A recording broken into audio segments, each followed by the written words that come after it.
পতিত সরকারের প্রধান সাবেক প্রধানমন্ত্রী শেখ হাসিনা কি দেশে ফিরছেন? শেখ হাসিনাকে ফিরিয়ে আনার জন্য সরকার যখন নানা রকমের কথাবার্তা বলছে, চেষ্টা তদবির ঠিকঠাকভাবে করছে কিনা সেটা অবশ্য খুব একটা স্পষ্ট বোঝা যাচ্ছে না। কিন্তু শেখ হাসিনাকে ফিরিয়ে আনা কিংবা অপরপক্ষে শেখ হাসিনার ফিরে আসা দুই ধরনের। এক, ফিরিয়ে আনা, ফিরিয়ে এনে তাকে শাস্তির মুখোমুখি করা, আর এক শেখ হাসিনা নিজেই ফিরে আসলেন, ফিরে এসে আবার বীর দর্পে রাজনীতি শুরু করলেন। দুইটার ব্যাখ্যা দুই রকম।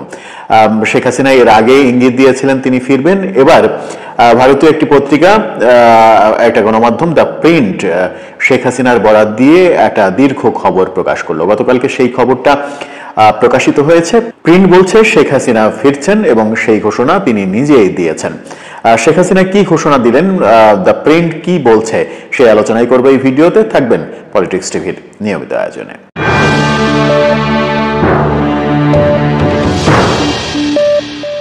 দর্শক, মূল ভিডিওতে যাওয়ার আগে বলে রাখি, আমাদের পলিটিক্স টিভির ভিডিওগুলো এখন থেকে স্পন্সর করছে প্রজাপতি.টিভি, নতুন ওটিটি প্ল্যাটফর্ম। নতুন ওটিটি প্ল্যাটফর্ম ওটিটি হিসেবে আপনাদের মাঝে খুব শীঘ্রই আসছে। তার আগে তারা ইউটিউবে এবং ফেসবুকে, সাথে ইনস্টাগ্রাম, টিকটক, সব জায়গাতেই তাদের কন্টেন্ট আপনাদের জন্য ফ্রিতে দেখার ব্যবস্থা করেছে। আপনারা চাইলে প্রজাপতি.টিভি যে কোনো প্ল্যাটফর্মে গিয়ে দেখতে পারেন, অথবা আমাদের ডেসক্রিপশনে লিঙ্ক দেওয়া থাকবে, সেই লিঙ্কে ক্লিক করে প্রজাপতি.টিভি সাবস্ক্রাইব করে রাখতে পারেন প্রত্যেকটা প্ল্যাটফর্মেই, ইউটিউব, ফেসবুক, টিকটক এবং ইনস্টাগ্রাম। সাথে থাকবেন প্রজাপতির, সেই প্রত্যাশা। চলে যাই মূল ভিডিওতে। বলছিলাম শেখ হাসিনার দেশে ফেরার কথা। শেখ হাসিনা কি দেশে ফিরছেন?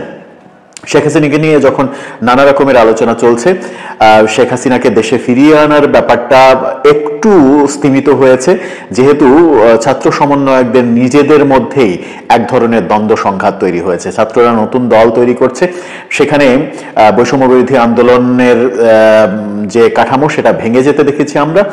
দুদিন আগেই একটা পক্ষ ভেঙে গিয়ে নতুন দল করেছে, 22 তারিখে আর একটা পক্ষ ঘোষণা দেবে শহীদ মিনারে, এরকম শোনা যাচ্ছে। তারা যখন নিজেদের ভাঙন ঠেকাতেই নিজেরা ব্যস্ত, সেই মুহূর্তে শেখ হাসিনাকে ফিরিয়ে এনে বিচারের কাঠগড়ায় দাঁড় করানোর ব্যাপারটা একটু ফিকে হয়ে গেছে। যখন ফিকে হয়ে গেছে, তখন ভারতীয় পত্রিকা দ্য প্রিন্ট বলছে শেখ হাসিনা একটা ভার্চুয়াল মিটিং করেছেন। সেই ভার্চুয়াল মিটিংয়ে দ্য প্রিন্ট পত্রিকা সেখান থেকে সোর্স নিয়ে বলছে যে শেখ হাসিনা নিজেই বলেছেন তিনি দেশে ফিরবেন, এবং দেশে ফিরবেন একটা বিশেষ উদ্দেশ্য নিয়ে। তিনি ডক্টর ইউনূসকে মবের জনক হিসেবে আখ্যা দিয়েছেন। মব নিয়ে ডক্টর ইউনূসের সরকার সামনে এগোচ্ছে, মব স্টার উপাধি দিয়েছেন তাকে, এবং এই মব ঠেকাতে, মবের বিরুদ্ধে সোচ্চার হতে, যারা মব করছে তাদের বিচার করতেই তিনি ফিরবেন, এমন কথা নাকি শেখ হাসিনা বলেছেন।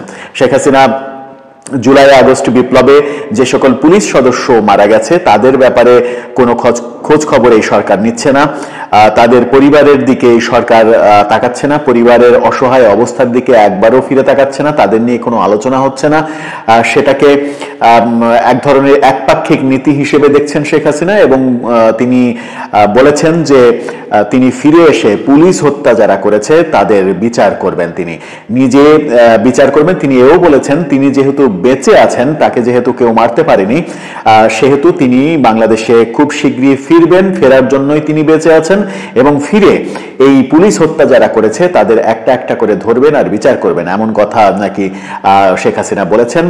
দ্য প্রিন্ট এমন তথ্য দিয়েছে। শেখ হাসিনা যে ভার্চুয়াল মিটিং করেছেন, সেই মিটিংয়ে আর কারা ছিল সেই তথ্য স্পষ্ট করেনি দ্য প্রিন্ট। প্রিন্ট শুধু বলছে শেখ হাসিনা একটা ভার্চুয়াল মিটিংয়ে এমন কথা দৃঢ়ভাবে উচ্চারণ করেছেন। তিনি ডক্টর ইউনূসকে মবের জনক হিসেবে, মব স্টার হিসেবে আখ্যায়িত করেছেন, এবং মব যারা করছে, মব করে যে সকল ঘটনা ঘটানো হচ্ছে, যে সকল কর্মকাণ্ড, ধ্বংসাত্মক কর্মকাণ্ড ঘটানো হচ্ছে, সেগুলোরও বিচার তিনি নিজের হাতে করতে চান।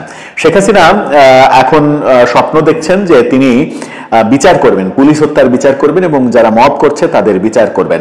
তাহলে কি আমাদের যে আশঙ্কা আমরা আমাদের প্ল্যাটফর্ম থেকে বারবার করেছি যে মব চলমান রয়েছে, সেই মবের পাল্টা যদি অ্যাকশন শুরু হয়, যদি প্রতিশোধ শুরু হয়, মবের প্রতিশোধ যদি নেওয়া শুরু করে আওয়ামী লীগ, তাহলে দেশের মধ্যে যে অরাজক পরিস্থিতি তৈরি হবে, সেই অরাজক পরিস্থিতি থামানোর ক্ষমতা এই সরকারের আদৌ আছে কিনা, দেশটা কোথায় কোন রসাতলে চলে যাবে, সেরকম ইঙ্গিতই দ্য প্রিন্টের এই সংবাদকে কেন্দ্র করে পাওয়া যাচ্ছে।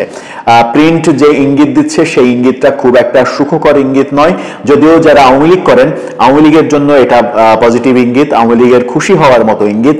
আওয়ামী লীগ হয়তো এই খবর শুনে খুশি হবেন, কিন্তু এই খবর বর্তমান সরকারের জন্য খুবই ভীতিকর খবর, বৈষম্য বিরোধী আন্দোলনের সদস্যদের জন্য ভীতিকর খবর, এবং সর্বোপরি বাংলাদেশ নামক এই ভূখণ্ডে আমরা যারা সাধারণ মানুষ বসবাস করি তাদের জন্য একটা আতঙ্কের খবর। আতঙ্কটা কি? আতঙ্কটা হচ্ছে যে মব কালচার থামানো যাচ্ছে না, যে মবের সংস্কৃতি চলছে, এবং আজকে বিদেশ থেকে একজন ইউটিউবার সামাজিক যোগাযোগ মাধ্যমে একটা ইঙ্গিত দিয়েছেন যে টুঙ্গিপাড়া, বঙ্গবন্ধুর মাজারে, সেই টুঙ্গিপাড়াতে আক্রমণের নাকি একটা পরিকল্পনা চলছে, সেখানে একটা বড় ধরনের মব সৃষ্টি করার পরিকল্পনা চলছে। যদি সেটা হয় তাহলে টুঙ্গিপাড়াতে একটা ভয়াবহ অবস্থা তৈরি হবে। সেই অবস্থা সরকার কিভাবে রুখবে?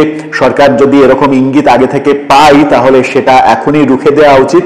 মবের সংস্কৃতি বন্ধ করতে না পারার ফলে পাল্টা আক্রমণ, পাল্টা প্রতি আক্রমণ, প্রতি বিপ্লব, এই ব্যাপারটা যদি শুরু হয়ে যায়, যদিও আমরা গাজীপুরে দেখেছি শুরু হয়ে গেছে এক ধাক্কা, গাজীপুরে সেই প্রতি বিপ্লবে একজন মারাও গেছেন, একজন ছাত্র মারা গেছেন, সেটা নিয়ে নানা রকমের প্রচার রয়েছে। ছাত্ররা আকম মোজাম্মেলের বাড়িতে আক্রমণ করেছিলেন, সেটা কি পরবর্তীতে আবার সেটা অস্বীকার করা হয়েছে, বলা হয়েছিল যে তার বাড়িতে ডাকাত গিয়েছিল, ডাকাত ধরতে গিয়ে ছাত্ররা আক্রান্ত হয়েছেন, এরকম নানা কথাবার্তা শোনা গেছে। কিন্তু দিন শেষে ব্যাপারটা এটাই সত্য যে ছাত্ররা সেখানে আকম মোজাম্মেলের বাড়ি আক্রমণ করেছিলেন এবং স্থানীয় জনতা এবং আওয়ামী লীগের লোকজন এক ধরনের প্রতি বিপ্লব করার চেষ্টা করেছে। সেখানে কিন্তু একজন মারা যাওয়ার ঘটনাও আমরা দেখেছি। এই ঘটনা যদি বাংলাদেশের প্রত্যেকটা অঞ্চলে ঘটতে থাকে তাহলে বাংলাদেশ বসবাসের অযোগ্য হয়ে যাবে, যে আশঙ্কাটা আমরা অনেক আগে থেকেই করছি। সেই কারণে শান্তি শৃঙ্খলা রক্ষার কারণে অন্তত মবের যে সংস্কৃতি, সেই মবের সংস্কৃতি বন্ধ হওয়া উচিত, যেটা সুধীজনরা, জ্ঞানীজনরা, সাংবাদিক, বুদ্ধিজীবী সবাই আহ্বান জানাচ্ছেন মব বন্ধ করতে হবে, তা না হলে বাংলাদেশ বসবাসের অনুপযোগী হয়ে যাবে। সেরকম একটা মুহূর্তেই ভারতীয় গণমাধ্যম দ্য প্রিন্ট যে খবরটা দিল, সেই খবর রীতিমতো আতঙ্কিত হওয়ার মতোই খবর। শেখ হাসিনা ফিরে আসার ঘোষণা দিচ্ছেন, ভার্চুয়াল মিটিংয়ে সেরকম ঘোষণা আসছে। যদি ব্যাপারটা সত্য হয়, আবার যদি ভারতীয় গণমাধ্যমের এটা অপপ্রচার হয় তাহলে আবার ভিন্ন কথা, কিন্তু ব্যাপারটা যদি সত্য হয় তাহলে আমার মনে হয় যে সামনে পরিবেশ, বাংলাদেশের সামাজিক আর্থসামাজিক পরিবেশটা আরো বেশি ঘোলাটে হয়ে যাবে। আরো বেশি ঘোলাটে যেন না হয় তার জন্য যে পদক্ষেপ সরকারের নেওয়া উচিত, আমার মনে হয় সরকারের ধীরে সুস্থে ঠান্ডা মাথায় সেই পদক্ষেপগুলোর দিকে যাওয়া উচিত। প্রথম পদক্ষেপ হওয়া উচিত মব বন্ধ করা, নতুবা আমরা একটা অশনি সংকেতের মধ্য দিয়ে জীবন অতিবাহিত করব। দর্শক, আপনার কি মনে হয়, শেখ হাসিনা কি সত্যিই ফিরে আসছেন? দ্য প্রিন্টের এই খবর কি সত্যি? যখন বাংলাদেশ সরকার শেখ হাসিনাকে ফিরিয়ে আনার চেষ্টা করছে, তখন শেখ হাসিনা নিজেই যদি বলেন যে তিনি ফিরে আসবেন, তাহলে বিচারের কি হবে? তিনি কি বিচারের মুখোমুখি হতে ফিরে আসবেন, নাকি বীর দর্পে আসবেন, সরকার কিছুই করতে পারবে না? ব্যাপারগুলো আসলে কি ঘটতে যাচ্ছে? ব্যাপারগুলো